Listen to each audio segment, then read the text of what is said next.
In this tutorial, I'll show you how to create a custom form URL in Jotform. Open your browser and go to jotform.com, then sign in to your account. From your dashboard, find the form you want to customize and click Edit Form. Once the form opens, click the Publish tab at the top of the page. In the Share section, you'll see your form link. Click the pencil icon next to the current URL to edit it. Enter the custom URL slug you'd like to use. Choose something short, relevant, and easy to remember, such as contact, registration, or apply.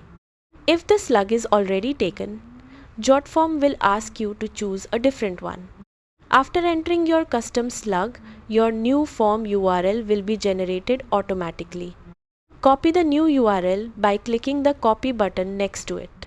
To make sure everything is working, open a new browser tab, paste the custom URL into the address bar, and press enter. Your form should open using the new custom link.